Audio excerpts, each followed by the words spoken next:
Hello and welcome back to Big Mouth. Now, I said I wasn't actually going to do this, but I just checked out the Chris Swan-Svensson interview with Zack Snyder over on Pong Flix, and I liked it so much, and I haven't watched all of it, but I liked it so much I wanted to react to it. I wanted us to listen to it. So here it is. I'll be interrupting it, giving you my reaction to what's said. This is brilliant.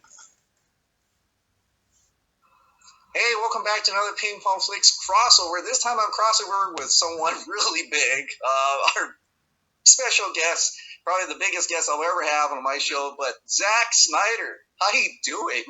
Doing good, Chris. How you doing, man? Good. It's a sunny day in Hawaii, and I'm sure it's a nice sunny day over there in California. It's a beautiful day here in SoCal. We're having 80 degrees and perfect. So. Yeah. Awesome. Well, thank you so much for coming on my show. Of course.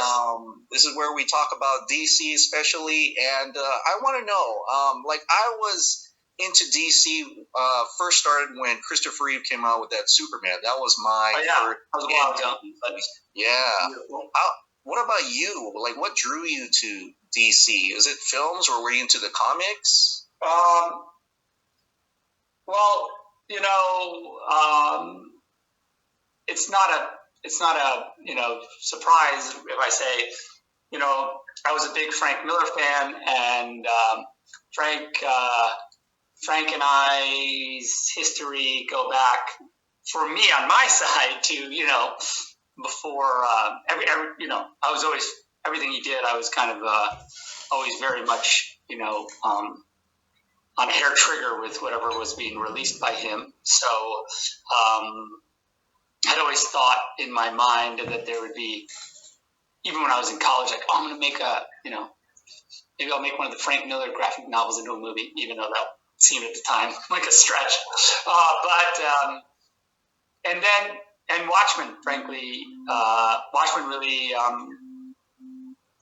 was another seminal piece and sort of really affected my kind of aesthetic and my trajectory with sort of comic books and comic book, I'm not going to say adaptations, because at the time, again, I famously said, when I read Watchmen, I was pretty sure that no one could make that into a movie, especially maybe not me, but It's interesting, actually, Zach saying that, because when I first read Lord of the Rings, I said, there's no fucking way anyone can make a movie out of these stories, and Jesus Christ, Peter Jackson went and made a story and turned it into 3 movies. Amazing, because if you read Tolkien's original work, you just think, fuck, how can, we all dream as nerds we could turn that into a film.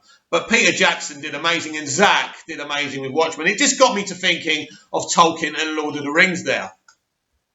When it finally came back around after 300 as a thing that I possibly could do, I was anxious to give it a try.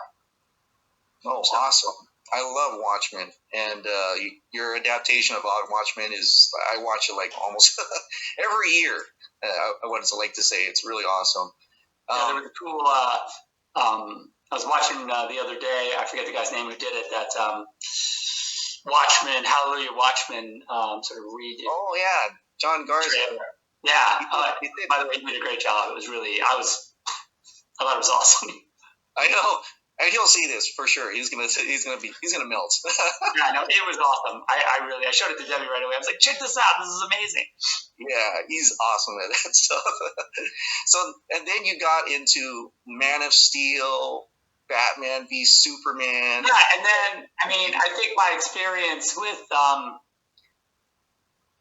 it was an interesting process for me, because, with Watchmen is a sort of comic book deconstruction, right? It's pulling back, it's under the hood, literally, of what's going on with superheroes. What is their psychological, the why of superheroes, and ever since I saw Zach's first interview about Man of Steel, he's fascinated by the psychological aspect of superheroes and the why of them. And I like that. And this is what he did with Man of Steel. This is what he did with Superman. It's the why of Superman that interests him. It's the why of Batman that interests him, and Wonder Woman and Aquaman, and I like that. He wants to get, as he says, under the hood. And I don't think anyone's ever got under the hood of Superman before. And I think this is why the divisive conjecture about his Superman and his films are, because he's gone down a different direction, if you like. I don't just want Superman to go, nah, nah, nah, nah, nah, like that. Now, I love Christopher Reeves and Richard Donner's verse of Superman. I grew up on it. Without those films, I don't fall in love with Superman, for crying out loud. But I think if you actually give Snyder's vision a chance, he is actually getting under the hood of what makes Superman work. I think this is really important when we actually go to the Krypton sequence. And you look at Zod, who was once the hero of the people, the protector of, he was Superman on Krypton. That's obvious. If you rewatch Man of Steel, it's pretty much what's going on. When Jor-El refuses to join him in his murderous crusade, right? When he says to him, I will honour the man you once was, but not this monster you've become. Because he was Superman on Krypton. And that's fascinating to me. And then broader cultural questions arise from that exploration.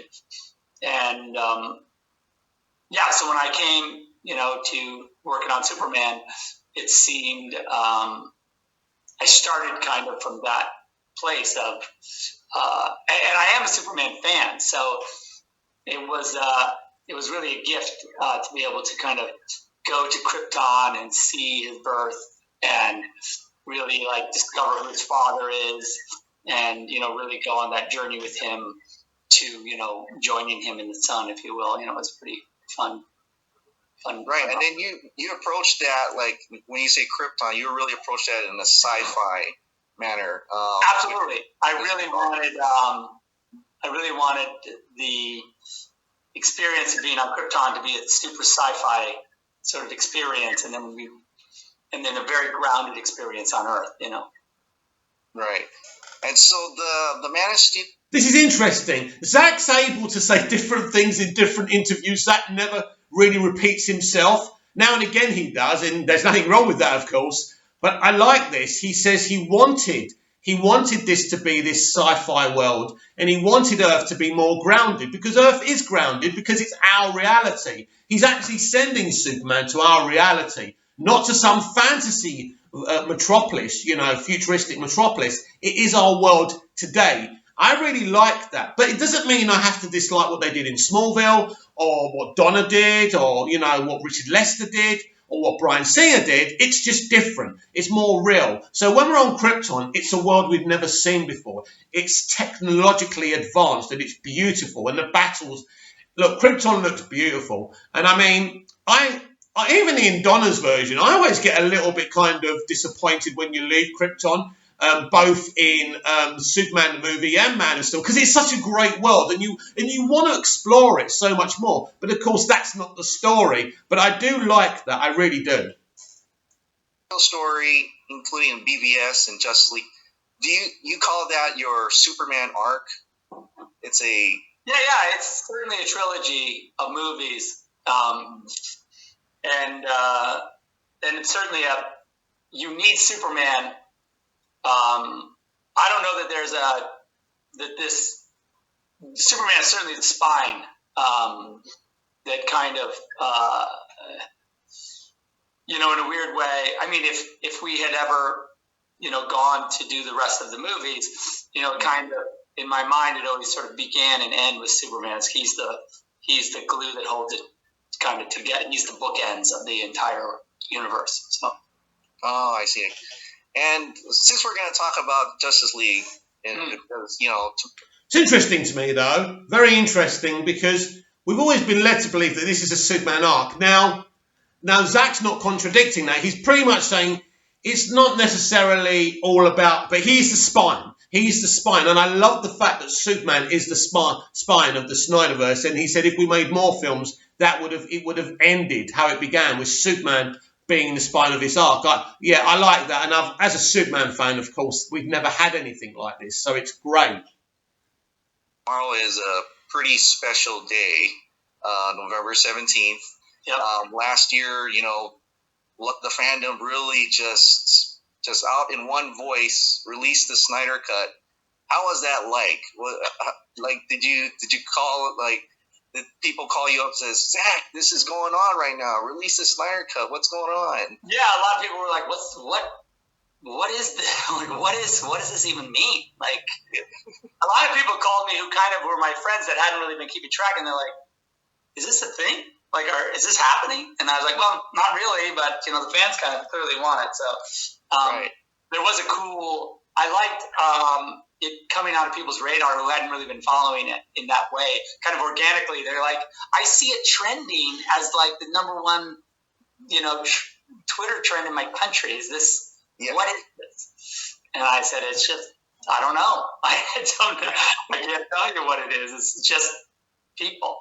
So that was really cool. I was very, very much honored and sort of humbled by the outpour, and I just think that you know, it goes sort of to, you know, how it's been kind of surrounded in this and what the fans have done with ASFP and suicide prevention and mental health awareness, having that be the sort of driver in a lot of ways, or the beneficiary, if you will.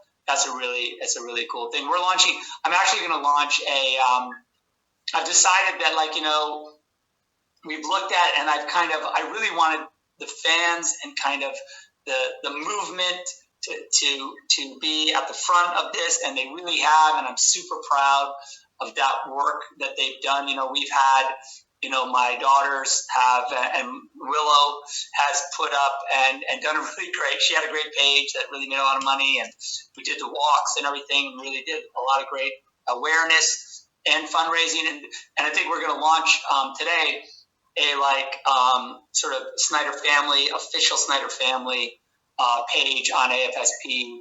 Oh, that's really awesome. just to direct people, because I feel like it's kind of, you know, I just felt like now's a good time on the 17th, on the anniversary of the release, to kind of just say, like, I have seen up to this and a little bit beyond, and I'm going to tell you how I feel about this, because I said this the other day, that Zach is taking over the charity side of our movement. And why is he doing this? Well, let me explain to you. When you have ordinary people who believe because of them a cut of a movie's coming out, and I say, look, we did a lot for it. I came on here every day fighting for it. We all did. Without us, Zach wouldn't have got this, of course not. But it was Zach who pushed this. It was Zach who manipulated this situation. He got up, he dusted himself down, and he fought back. And with us, we did it together. And that's great. But what's happened now is, since the cut's been announced, we're like, oh, we got a movie announced. We deserve some credit. You know, we deserve to. So like we're seeing now with Chris and Davey Pienaar, they're getting interviews with Zach. A lot of people are like quite bitter about that. So what's happened is, some people have done events for suicide prevention, and then some people have tried to cancel those events. There's this kind of fight. Now Zach's noticed this is no good for charity, you know, suicide prevention awareness. So instead of Zach coming out and saying, you lot, you've got to stop this, you've got to behave yourselves, you know, Zach's not going to do that. He's not that kind of person. He's one of the most talked about movie directors in the world. He can't be wasting time on the likes of us being bloody stupid, right? So what you're hearing basically is, and he's not saying this, but in no uncertain terms, he's decided we can't be trusted with the charity kind of fundraising anymore, which is a shame. I agree with him, by the way. So he's taking control of the situation. So donate to Zach's official page for suicide prevention. I certainly will be doing that. Okay. If it goes broader with the release, you know, people have a place directly to go, you know. A dedicated page where you can donate to. Yeah, exactly. You know, and there's you know, it's a tribute to Autumn, and it's a really it's a way for people to, like, really connect straight to it. So oh, that'd be great. In fact, I may even change the donation link down below to yours once it. That'd be great. That'd be great, because, you know, and of course, I really want people, if they want to just donate generally to AFSP, please God, that's all I ask.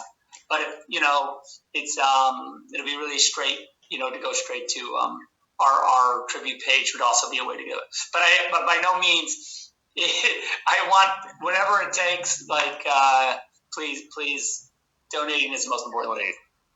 I agree. I wholeheartedly agree. But it's great that there's this the charity, and it's not just a movie. A lot of people think it's just a movie, but it's bigger than that. And I've always talked about how bigger than that it is, and the charity is extremely a huge part of it. And ultimately, it gave a lot of great positivity and vibe to the movement as well, and to actually getting it released. When did you know that it was going to come out, the Snyder Cut? Like really come out? Yeah, like official. Like you got the call saying. Yeah, I got the call. Initially, I got the call from Toby to see if there was interest. We kind of talked about it for a while, whether or not how to do it, like what would it take, you know? Mm-hmm. And it probably wasn't until I guess a few months after we did it, maybe into we're in 2019, I guess. Well, yeah, 2020. Yeah. No, 2020. 2020, yeah. It feels like 2 years from now. It feels like 2 years, but like a few months into 2020, I think was when we really thought it was the possibility was really strong. And then we were able to, and then when COVID hit, there was a little bit of a technical, how are we going to do it? But we worked all that out, and it's worked out great. Awesome. Hey, is that time you reached out to everybody in the cast and crew, says, hey, this is happening? Yeah, I got it. And it's kind of nice. It's always, for me, it's always a fun and a warm experience to be able to touch base with them, talk to those guys again, see what they're up to. I try and stay in communication with them, but, this was some big news. So they really liked it. Yeah, it was exciting.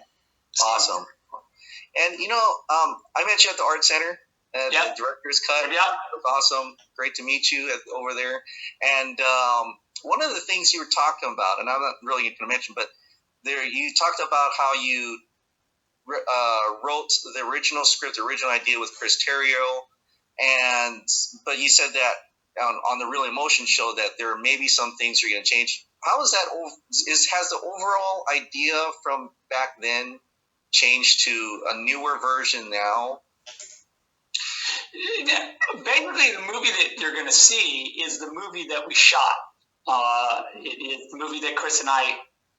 It is a slight change. The draft was changed by Chris and I after BBS came out. We did a slight rewrite, but that doesn't mean that I was that I was mad at the movie that we shot. I felt good about it, and I think that we had to make some changes, but I was happy with those changes. And so that's interesting. I like what Chris asks here. Chris has always been obsessed with the scary idea. Now, the scary idea. Now, at that convention that Chris met Zack on, he was talking about the original scary idea. And I think part of that scary idea was killing off Lois Lane. It doesn't look like that's going to happen now. Let's see. We have to wait to see the movie, what actually happens, because that might be in the next chapter. Now, we don't know if we're going to get a next chapter, but I think it all depends how it does. I think it's going to do great. I think it's going to be the most successful streaming event, most successful comic book movie of all time. And then, as we spoke about on today's DCEU Daily, they're talking about movie releases, movie theatre releases as well. So very exciting. But I do respect that Chris asked this question, because this is something that other people haven't really asked. They've just gone with the flow. But this is the kind of question you should be asking. Basically, are we getting the scary idea? No, we are not getting the original scary idea. Now, what Zack says, actually, that I'm happy with what we rewrote. I'm happy how we redid it. I'm happy with the movie we shot. There's no issue here. There was an original idea. Obviously, Zack told us at that event that the studio were a bit concerned because of the reaction to BBS, and could he and Chris dial that back? And that's what they did. But look, we're really going to have to wait and see till the whole thing's released on HBO Max. I think that, but very much that's the movie you're going to see. That movie, this 4 hours is exactly what I photographed in England, whatever it was 4 years ago. But you were able to make some additions and changes, like you added in Jared Leto's Joker just recently. I'm not going to say exactly how that works, but yes, that is the added scene that I was able to kind of that we were able to shoot a few weeks ago, and it's really the only added scene. But it was definitely the scene itself was a thing I had talked about, but it was we never really were able to solidify it. I had done some drawings kind of around the idea, but it was only, and I've been thinking about it for 3 years, so I was able to kind of get it into a place where it was really easy to shoot, to be honest. It's super simple. Oh, okay. And there were some people I talked to,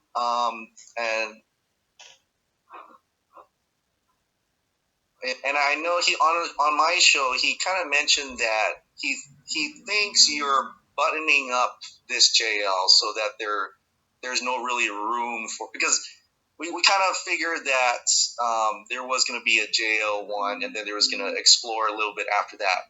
But is that something you are trying to do in a way just to tie it up? So listen, let's put it this way. I'm going to say you're going to have to wait and see a little bit how this movie ends. But the movie is, to be clear, it's the movie I shot 4 years ago. So whatever the intent was 4 years ago, going forward, that's kind of the way the movie ends. Yeah. I see. But I still... Wow. What a fucking brilliant question by Chris Wong Svensson, the bloody legend. Again, this is the kind of thing that journalists ask. Good questions that challenge. He's obviously been told what he can talk about, what he can't ask, and that's fine. But he has gone way and beyond, asking questions that others are a bit too scared to ask. These are important questions. And he said to him, this is a good question, because he said, look, mate, we've been talking with other people, and some people believe you're kind of sewing this up, sealing this movie, so this will be it. You will never do anything DC again. This is the end. And Zack, obviously, is cryptic, and he goes on about being cryptic after this. We'll keep on playing the interview. But he says, the film that we shot is the film you're going to see. So, surely we are getting a cliffhanger ending. Maybe. I don't know. But we're going to have to wait and see. It was a very good question, very well answered by Zack. I wouldn't expect him to give away too much about what we're going to see, but a brilliant question and a brilliant answer. I think you have to wait and see what happens, because it's very particular.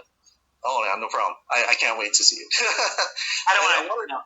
It's funny because, as we get, I'm glad we're doing this now, because as we get closer to release, I'm going to say less and less. And frankly, I'm trying to be cryptic as it is. So. Mm-hmm. No, I agree. I think you should. One of my favorite scenes in BVS was the nightmare scene. That's like the biggest scene.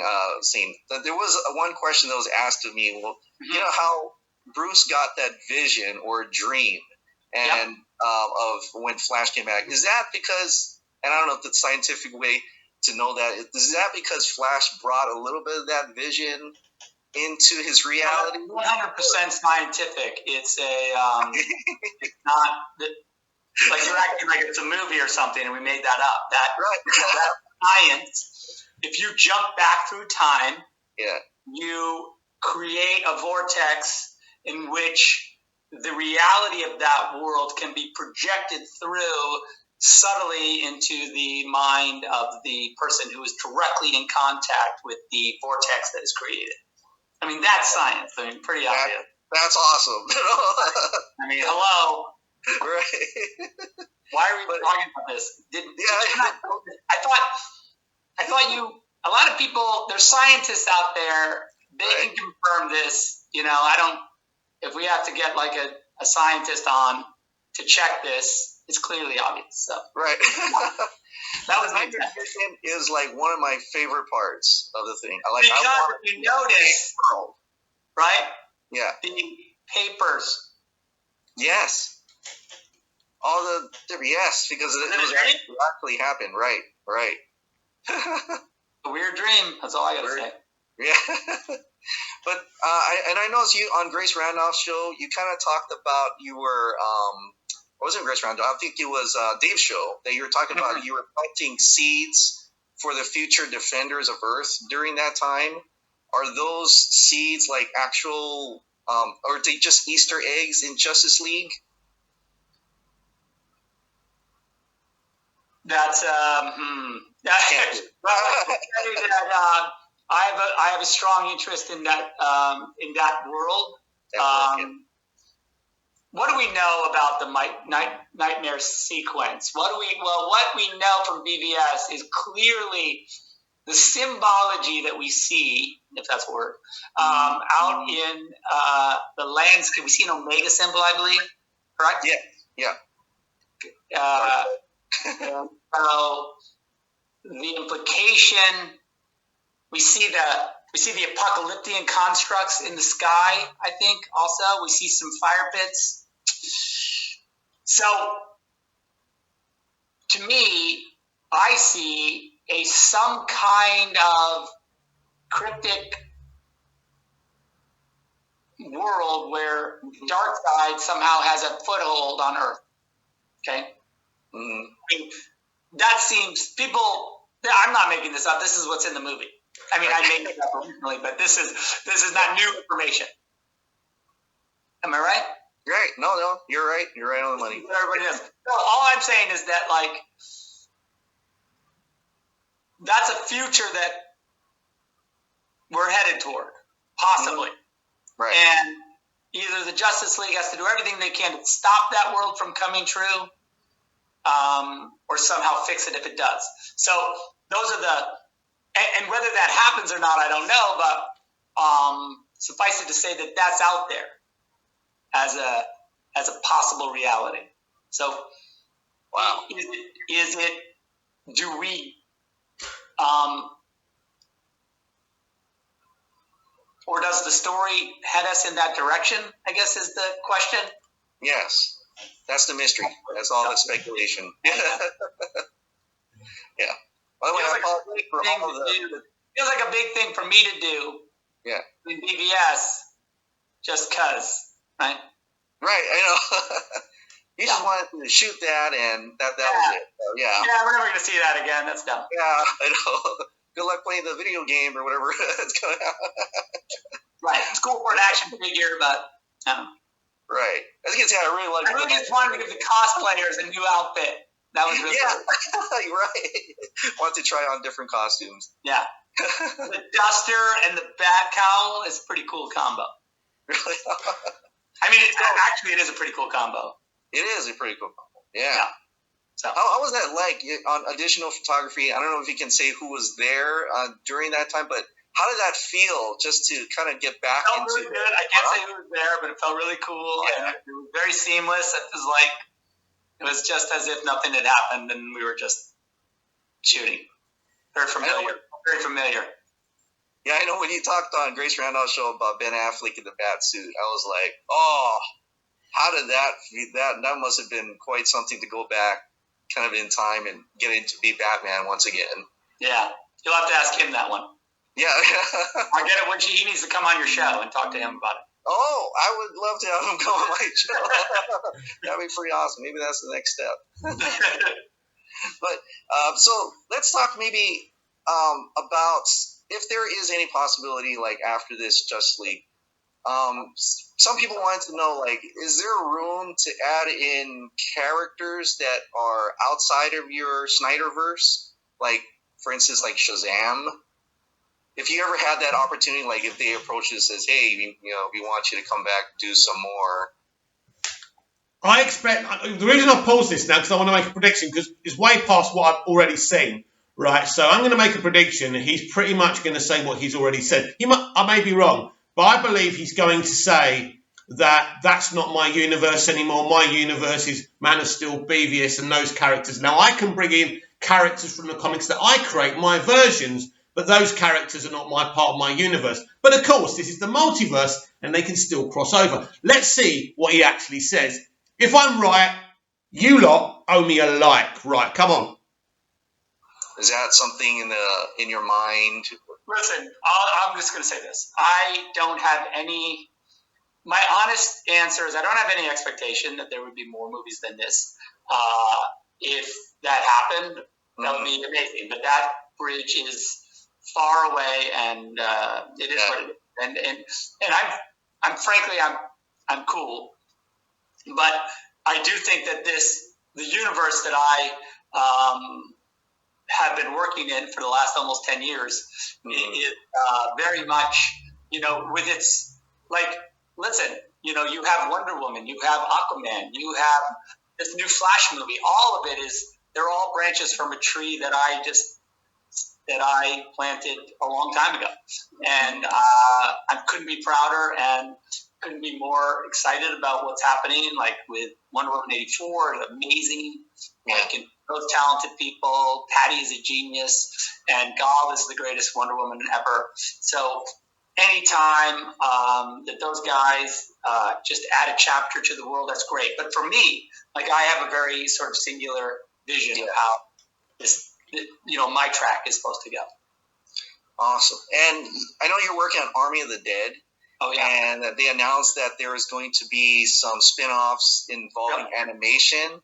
Yeah. I read Mark Hughes from Forbes. I don't know if you read that article where they included Jay Oliva in it. Yep. And I was thinking, could you do something in DC in terms of animation? Is that something that you like outside of your, kind of its own little stories? Is that something? Yeah, listen, anything's possible. Anything's possible. I think it's a wide open world, and I love animation. I'm a huge fan, and I love working in the animated on the animated series that we're doing for our Army. It's insanity, pure insanity, in the greatest possible way. And the spin-offs we're doing, our other film we're shooting right now is going amazingly well. The other Army installment, and it's really great. And Army is just a fun, really crazy movie that I can't wait for you guys. You're not going to get a trailer for a while. Oh, okay. But when you do, it's ridiculous. We're going to be a long way. It's going to be trending. Yeah. Oh, God. Oh. So it seems like you're more into the streaming services. Is that where you find yourself being now? I mean, listen, the reality is, I'm a huge... I love the movies. I love the theatrical experience. I'm a huge advocate.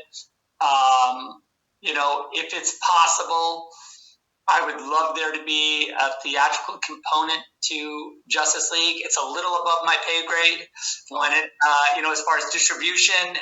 Look, the reality is the way distribution works is, that Warner Brothers and HBO Max, they have to make deals with all these different territories, and it's a super complicated process of, how they sell the movie. So, but barring that, and with any kind of luck, in places maybe where HBO Max doesn't exist or something like that, there might be an opportunity to get some, grab some IMAX screens. And also, like I said, and I've said this, that, it is my ideal and my deep dream and hope that we will be able to screen this movie for fans in IMAX, whether it be once or 100 times, I'm not sure, but that is really what I would love to see.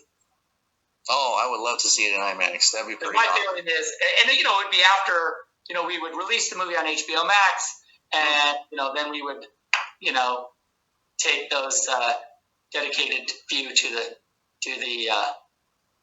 the big screen and just Obviously, I told you a couple of days ago my source was talking about this, releasing both the 4-hour colour version and the 4-hour black and white version as well. in movie theatres across the world and America. We'll see how that works out, but it seems like that's what they want to do. They're going to milk this dry. Another brilliant question by Chris Wong Svensson there, he keeps on asking really good, deep questions, and he's non-committal. I like the fact that Zack goes, listen, I don't have any expectations about me doing more, but if that came about, that would be awesome. But I'm also fine if that's not the case. Listen, let's get this absolutely clear. He didn't fight. He didn't motivate us to fight. He didn't fight for nearly 3 years to get this cut released so he can walk away after this. Oh no, this is a universe and this is going to carry on. This is going to be so massive. They are going to beg him to carry on. So don't worry about that. He's got to say that right now. He's got to say that right now. They can't be arrogant. They've got to see how people respond, what the figures are on HBO Max. But they're going to be great. And Zack Snyder will do a Justice League Season 2 or a Justice League 2. Make no mistake about that. Right. I mean, it's kind of a little issue with COVID right now, but, I hope that, that would be a little down the road, as they say. Oh, definitely. Now, a lot of people are asking, when will you be kind of releasing who releases the date for Zack Snyder's Justice League? That's it's going to be dated by HBO Max and Warner Brothers. They're still trying to figure out what is the ideal date for the movie, and they do have a couple targets in mind, so it's coming soon, I'm sure. Oh, awesome! Yeah, I just read that today that HBO Max is now able to go on Amazon Fire. Oh yeah, I saw that. I love that.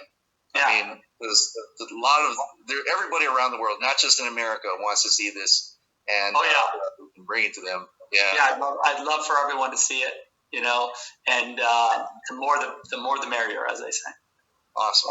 So tomorrow's November the 17th. What do you have in store for us? Okay, so what I have in store for tomorrow is I talked a little bit about this, I think, with Grace. I'm not sure, but I don't know if you're aware of it, but the teaser trailer, the Hallelujah trailer, the teaser event piece, did come down off of. I don't know if you noticed. Yes. It was taken down. Yeah. And so it was a music. He said the same thing to Grace. No, Zack, we didn't notice that it came down, and we didn't see all the conspiracy theories going on Twitter and other social media platforms. Yeah, Zack, we noticed. It was a music rights issue. It is just a small clerical error. I guess a T or an I wasn't either crossed or dotted. I'm not quite sure how it works. But and maybe those two were reversed. That's easy. That's a mistake that could easily have happened. But they've got it all squared away, and we are going to just drop it back up on HBO Max and YouTube or wherever it lives. And I said, well, wait, what? This was like a week ago. I go, just give it to me. I'll put it back up on the 17th, and maybe more than that. I'll add a couple shots, just because, why not? Why not? Right. We added a couple shots to it just to kind of give it a little, yeah. And then my plan is tomorrow. Now the question is, when they say tomorrow, they mean today. Right? What is he adding? Could this be the moment that Ryan Reynolds' Green Lantern is revealed, or something else, or somebody else? This is massive. This is not going to be a new trailer, but he is adding significant pieces to the original trailer, and he's doing a shot-by-shot analysis. So I'm going to be there. I know you're going to be there. Really excited, because I think something really surprising and shocking is going to be revealed in this new version of the trailer. I'm going to be on a live stream. I'm doing the black and white version because we've done the black. Everyone's seen the color version, but I thought it'd be nice to go to the color one. Will release, I think, either later that day or I don't know exactly the release schedule, but sometime in the next day or so. But the black and white one I'll release first, and that one I'm going to have. So he's going to release a black and white version of the trailer with, I'm assuming, new scenes to it. And that's what he's going to do a shot by shot on. Wow. And then a day later, he's going to re-release it in color. This guy just has got everything covered. He's just amazing. the black and white one up tomorrow, and we'll just go through it. I'm going to just go through it shot by shot, take some live questions, and I'll be like, okay, first shot at Darkseid. Just talk about how we did it, Rich Citrone in a motion capture suit, that kind of stuff, right? You know, what I was thinking about with the motherships and the drop ships and the why of the invasion and the armada and that whole concept, and then take some live questions like, what do you guys think? You know, what do you, you know, and then let's go to shot number 2 and talk a little bit about, you know, how we made it, what was the idea, without zero spoilers. I'm not going to just what you see. I don't want to. Wow. Get some coffee for that, because when Zack Snyder starts talking DC and his DC movies, he ain't going to stop. Get like a big flask of coffee, lots of popcorn. It's going to be a great event later today. As I've already said in today's DCEU Daily, I mean, look, I don't know when you're actually... That's another thing. I don't know when you're actually going to be seeing this video. This could be like tomorrow. You'll probably see this video before I'm even going to get the chance to react to the Vero thing, and my internet's shit. So eventually I'll catch up on everything and you'll see my reaction. But yeah, this is going to be awesome. A great way to celebrate November the 17th, if you ask me. Like, you know, let's not go too deep. Right. You know, and just sort of like a really kind of extended director's commentary, just to take everyone through it, you know, piece by piece, answer some questions, and, you know, just have fun with it. And then what I would hope is that, you know, we're really pushing to try and get to $500,000 for AFSP in the next couple days here. And that's really, you know, that's my big push right now, is to get us to, you know, reach that $500,000 mark. The fans have been unbelievable and unbelievably generous, and, you know, really making a difference with this movement.